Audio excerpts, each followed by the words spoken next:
diesen Felsen starr und weh.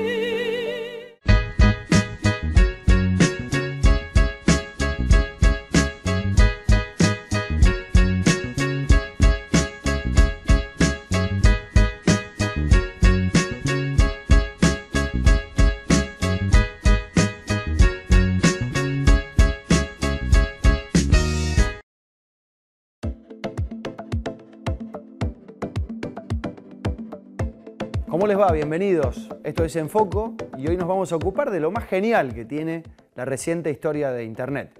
Lo genial es el conocimiento, es la cantidad de conceptos, de datos que podemos encontrar. Lo no tan genial es la desorientación, no saber de qué ocuparnos primero o qué aprender primero. En definitiva, estamos todos en el límite de la ignorancia, que es el último eslogan de esta organización que se llama TEDx, que ya te contamos que reúne a diferentes personas con una manera de pensar que intenta ser disruptiva, es decir, que intenta romper con las formas actuales e inspirar a otras personas. En el límite de la ignorancia podemos estar todos, pero con ganas de aprender podemos empezar a ordenar eso que queremos saber primero. Y de eso se trata este momento de la historia de la humanidad, que también en Rosario se cuenta a través de TEDx, que en esta edición nos invita a superar el límite de la ignorancia.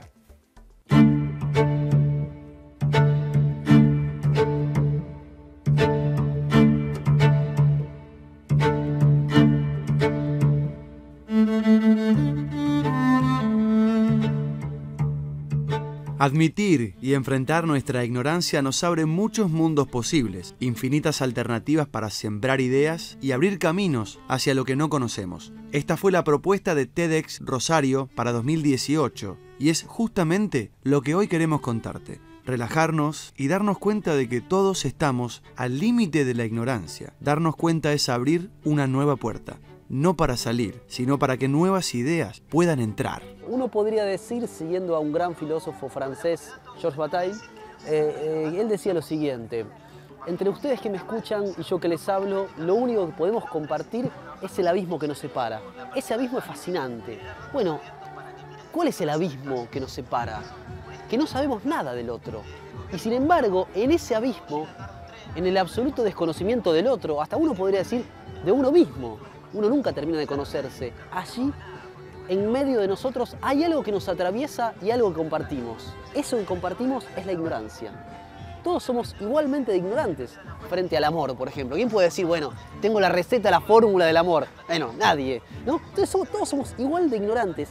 Y creo que el lema, al límite de la ignorancia, es efectivamente muy rico, porque somos ignorantes y esa ignorancia es el motor del conocimiento, esa ignorancia es el motor de la sociedad, esa ignorancia es el motor, en definitiva, del progreso humano, es el motor de nuestras vidas.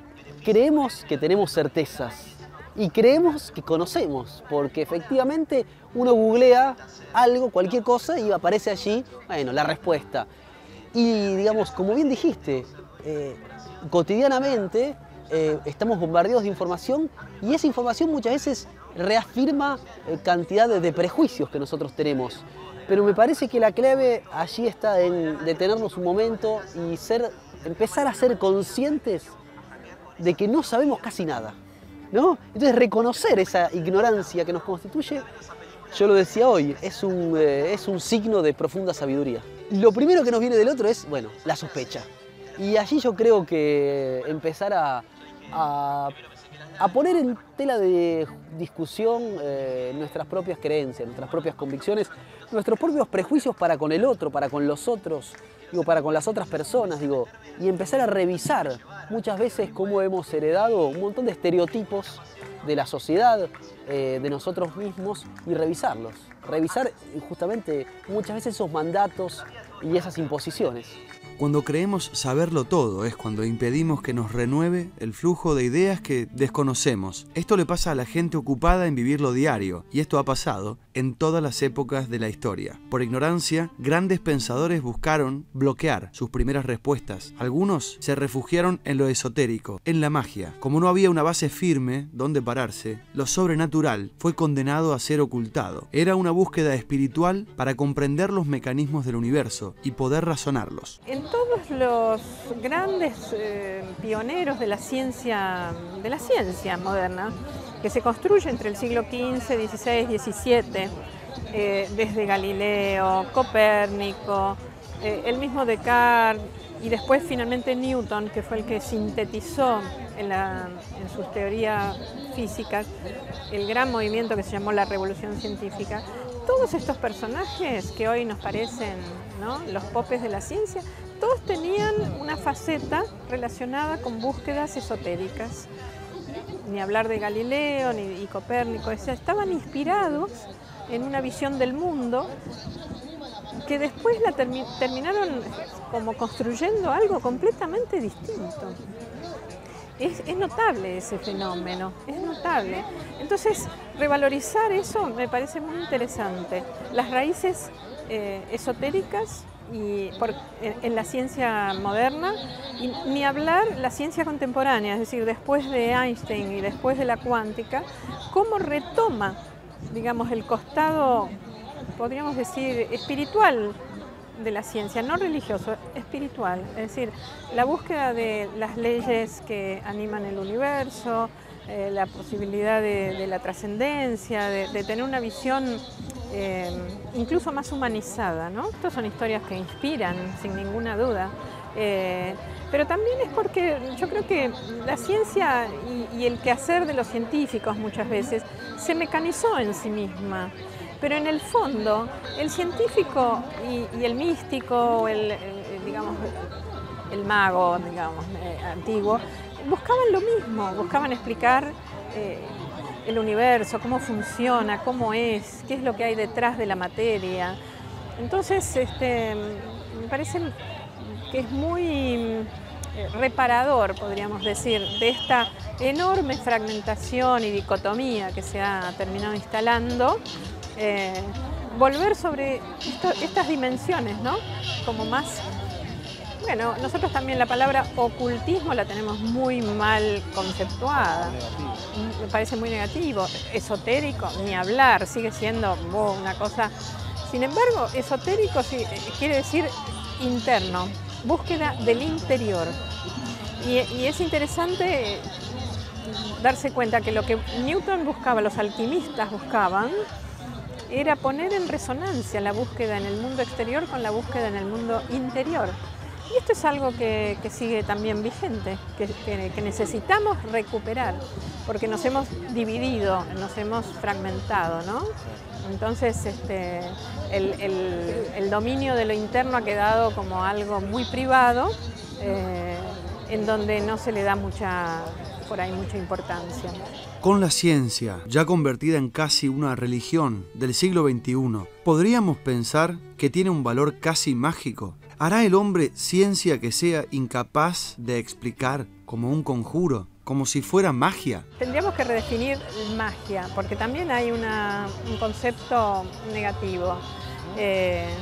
Pero, por ejemplo, toda la mirada después de la cuántica sobre el efecto de la conciencia y de la mente sobre lo que estamos observando, desde una lectura tradicional podríamos decir, es magia. ¿Qué quiere decir? ¿Que nosotros construimos el mundo? Bueno, es muy importante asumir que el sujeto no está separado del objeto. Eso es fundamental, que hay una interrelación. Eso no quiere decir que seamos como magos que vamos a... Pero sí que hay una fuerza muy grande en la posibilidad de co-crear la realidad en nuestro interior. Y no por un capricho, sino por las posibilidades de nuestra conciencia, no solo de nuestra mente, Y también porque la magia tiene efectivamente un lado negativo, que es la búsqueda de poder. Pero que lamentablemente ese lado negativo de la búsqueda de poder para manipular también lo heredó la ciencia. Porque en definitiva la ciencia ha sido una gigantesca empresa comprometida con la búsqueda del dominio de la naturaleza para explotarla. Y estas son las consecuencias que estamos viendo. ¿Y para qué? Para darle herramientas a un sistema social y económico que no repara en la búsqueda de equilibrio, que lo único que quiere es el engrandecimiento, el supuesto progreso, el lucro, el crecimiento, como si eso fuera un desideratum. Y podríamos preguntarnos, ¿hasta dónde podemos crecer sin respetar los límites de la naturaleza, del equilibrio, de nuestros propios equilibrios internos? ¿Viste? Eso para mí es magia, no es agarrar la varita y hacer lo que se me cante. Es lo más interesante de todo, tratar de encontrar el límite de la ignorancia y superarlo. Eso es lo que propuso TEDx en este año, en Rosario, en Argentina, y es muy probable que durante los próximos años sigamos experimentando esto que podemos encontrar y rastrear a través de redes sociales. Nosotros tenemos las nuestras, los invitamos como siempre a que nos sigan. Estamos en Foco en Instagram, en Twitter, en Facebook y también en nuestro canal de YouTube, donde podés encontrar estas ideas y muchas otras. La idea es que juntos construyamos algo superador al límite de la ignorancia. En la segunda parte, más historias, más inspiración en este programa que llamamos En Foco.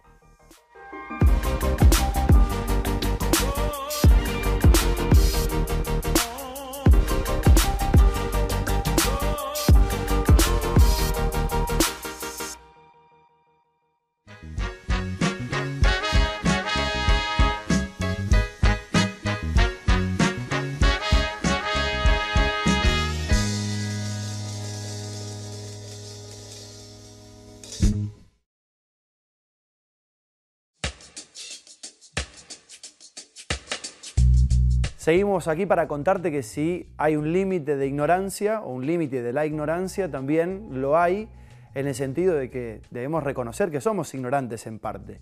Esta fue la temática de TEDx en la última edición, en Rosario. Y desde acá mismo nos vamos a ocupar de algo que ya te hemos contado. Por ejemplo, los gobiernos digitales. Creemos saber que funcionan para que se nos permitan hacer trámites online. ¿Y si fuera al revés? Si en realidad fuera que los gobiernos automáticamente hacen los trámites sin que el ciudadano tenga que hacer absolutamente nada. Con esta idea innovadora, Gustavo Giorgetti, desde la provincia de Neuquén, nos cuenta cuál es la experiencia de gobierno digital. Seguís peregrinando, te siguen pidiendo datos que un organismo te lo pide el otro. O sea, es un peregrinaje digital, en lugar de ser un peregrinaje físico. Podemos decir que es un poco mejor. Yo siempre hago una analogía que es como tener una oruga, ¿no? Y le pones patines. Y entonces anda más rápido, pero nunca va a volar como una mariposa. Entonces ese proceso de cambiar exige cambiar la forma de hacerlo, pero entendiendo cuál es la problemática que está abajo. Y si el gobierno asume una actitud de tratar de solucionar lo que tiene que hacer el ciudadano, realmente ahí tenés un resultado positivo. Y eso es lo que hizo Estonia. Complementó a través de un modelo digital lo que el ciudadano hacía, no lo que el gobierno hacía. Así que los sistemas pueden quedar como están, los papeles pueden seguir. Incluso en Neuquén tenemos casos de dar el beneficio de no peregrinar, aunque los organismos sigan usando papel. Por ejemplo, en Estonia, cuando nace un chico, el sistema del médico, cuando digo el sistema no es el médico, es el sistema que usa el médico para recibir un bebé y registrarlo en su sistema, habla con el sistema del registro civil y le pide un documento para ese recién nacido. El registro civil, aparte de hacer el documento, habla con la obra social para pedirle cobertura para ese bebé. Y los padres están jugando con el bebé y reciben las cosas. No tienen que entrar a pedir, no tienen que entrar a la página, porque no existe la página. O sea, no existe el lugar donde uno pueda pedir cosas que naturalmente el Estado las tiene que dar.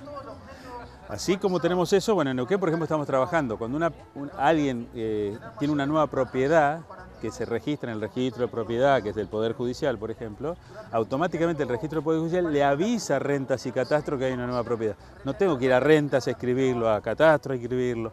Este es el concepto, dar un paso hacia adelante. O sea, no preguntar lo que otro ya preguntó y dar un paso hacia adelante. Esas dos cosas eliminan el peregrinaje y las colas. Vamos a hacer algo concreto. Si yo guardara una lista de médicos autorizados para hacer recetas, yo tendría que tomarme el trabajo de mantener esa lista de médicos actualizada. Cada vez que un médico es agregado, yo tendría que traerme la lista de vuelta. Cada vez que un médico, supongamos que tiene una mala praxis y es retirado, yo tendría que poder enterarme de eso. El esfuerzo de mantener esa lista es terrible, nadie lo puede hacer. En cambio, si yo consulto cada vez que alguien me pide algo, pregunto si el médico está habilitado o no a quien tiene esa información, que es la fuente auténtica de ese dato, siempre tengo la información actualizada y prácticamente sin esfuerzo. Ese es el modelo que usa Estonia. Esta idea de que los gobiernos resuelvan automáticamente todas las gestiones que puede hacer online un ciudadano tiene un nombre y se llama datocracia. Es como el gobierno de los datos, así suena. Bueno, ¿cuánto cuesta? ¿Cómo se implementa? ¿Cuáles son los países en los cuales la experiencia de la datocracia es exitosa? Próxima pregunta para Gustavo. En realidad siempre estas cosas arrancan de lugares más simples, porque son marginales, ¿eh? Toda la innovación es marginal. Entonces, normalmente, por eso Neuquén es una provincia, pero el abordaje es externo, o sea, es entre las partes. Fíjense que Estonia no resuelve el problema dentro de un organismo, resuelve la forma en que los organismos se complementan, se conectan. Es un problema contextual, es un abordaje inverso. Hoy está Estonia, Finlandia, se acaba de sumar el mes pasado Islandia. Claro, son todos países nórdicos, parecen que están lejos, pero Europa, por ejemplo, tiene un proyecto que al 2020 toda la Unión Europea tiene que poder implementar el concepto Once Only. O sea que si yo soy italiano y voy a Alemania, no tengo que presentar nada, simplemente me tengo que identificar y los alemanes tienen que ir a Italia por sistema a buscar la información en forma segura. Y eso se está implementando a nivel de toda la Unión Europea, así que es algo que tarde o temprano va a ser la solución en el resto del mundo. Son terriblemente baratas, eso es un problema porque no hay negocio acá atrás y eso ya también es una traba. Es como traer a Uber y tener a los taxistas que son los gobiernos, entonces dicen, no, esto no me cierra. Pero son fácilmente implementables porque no hace falta ni siquiera la última tecnología. Con tecnología normal que tenemos hoy se puede implementar ese tipo. Es un problema, como bien lo dijiste, es un problema de paradigma, de abordaje, nada más. Muchas veces pasa que somos conscientemente ignorantes de realidades que preferimos seguir ignorando. ¿Por qué? Y porque indudablemente nos afectan, nos hacen mal. La realidad de las esquinas, de los muchachos, de las chicas, de los chicos limpiando vidrios o pidiendo en la calle, durmiendo en cajeros automáticos. Gente sin rumbo, sin trabajo, sin casa, sin proyectos. Es gente que para nosotros está lejos. Es otra realidad. Y esta ignorancia es consciente. Bueno, Malena se propuso cambiar la historia desde una acción individual, pero que rápidamente empezó a sumar personas que colaboran con esa idea. Que es romper ese límite de la ignorancia, dejar de ignorar lo que pasa y lograr que otros también se involucren.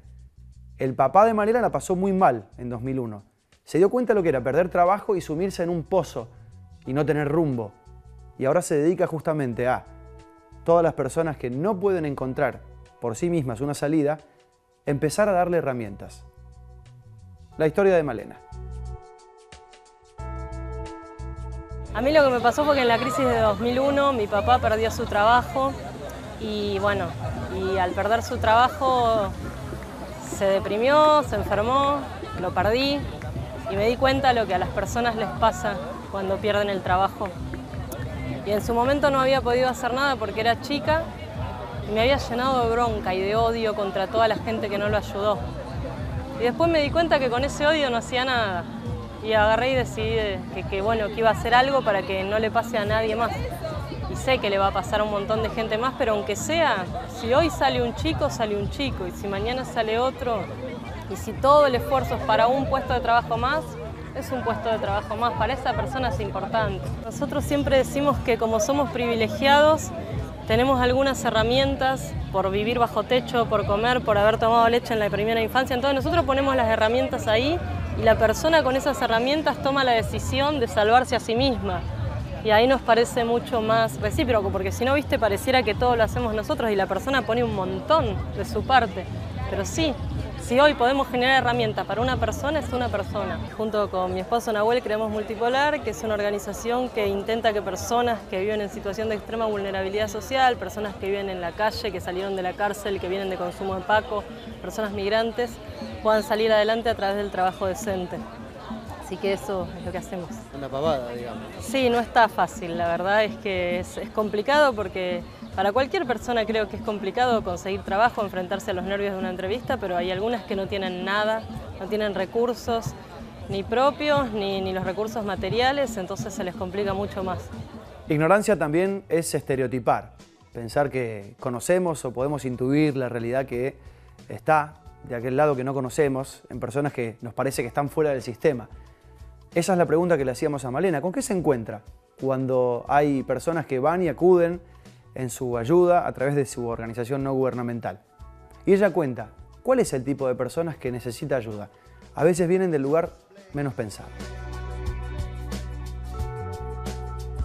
Con personas que tal vez tienen un título universitario y están debajo de un puente durmiendo porque un día perdieron el trabajo y no tenían su red de contactos y terminaron viviendo debajo de un puente. Con personas que les preguntás qué sueñan y te dicen con una ducha caliente. O con una mujer que le decís, che, y contame qué te gustaría, o sea, qué es lo que más te gustaría de salir de la calle y te diga, no hacer más filas. Porque la persona que vive en la calle tiene que hacer filas para todo. Filas para obtener un sándwich, fila para que le den ropa, fila para hacer un trámite y a veces lo único que quieres es dejar de hacer fila. No verte como parte de un todo, de que si esa persona está mal, vos también estás mal. Porque al menos yo no puedo dormir tranquila sabiendo la cantidad de gente que todavía queda en la calle. Y por suerte toda la gente que trabaja en la organización pensamos igual, ¿viste? Así que creo que es eso, es la falta de empatía, la falta de reciprocidad, el creer que bueno, que no te va a tocar nunca, porque hoy estás acá arriba y mañana estás abajo y te toca.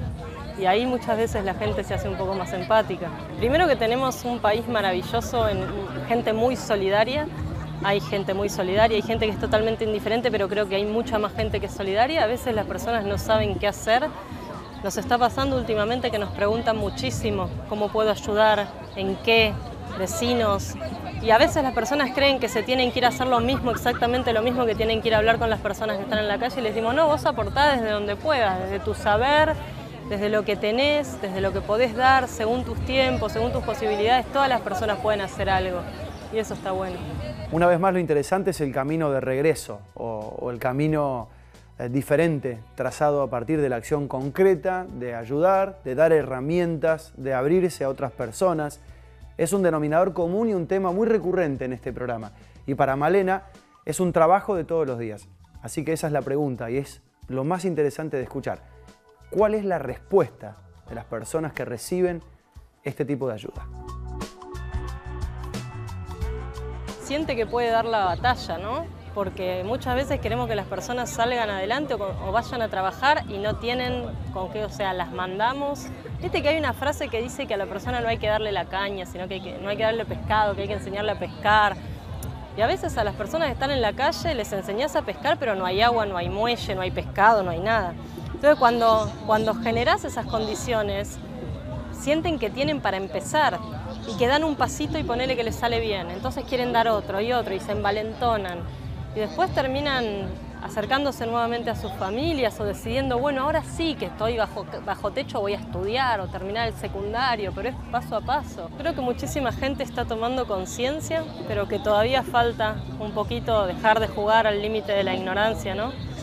Dejar de creer que la gente está así porque quiere, que las personas que la están pasando mal lo hacen por decisión o porque son vagos. Puede que haya personas que su objetivo no sea trabajar, pero hay un montón de otras personas que tienen muchísimas ganas, entonces falta informarse un poco más para tomar una decisión. Capaz no quieras hacer nada, pero aunque sea para no juzgar, porque eso lastima mucho a la persona que la está pasando mal. Lo que nos deja un programa como el de hoy es algo de lo más interesante de contar, muy atractivo. Es aceptar que hay muchas cosas que no sabemos. En un mundo hiperconectado, hiperinformado, pensamos que tenemos las respuestas, pero lo que nos falta son las preguntas correctas. Y ahí es donde apuntamos. Ahí es donde contamos la experiencia TEDx de este año y donde nos atrevemos a decir que nosotros, a nuestro granito de arena para superar el límite de la ignorancia, lo hemos puesto en este programa, que se llama Enfoco y que los espera en la próxima.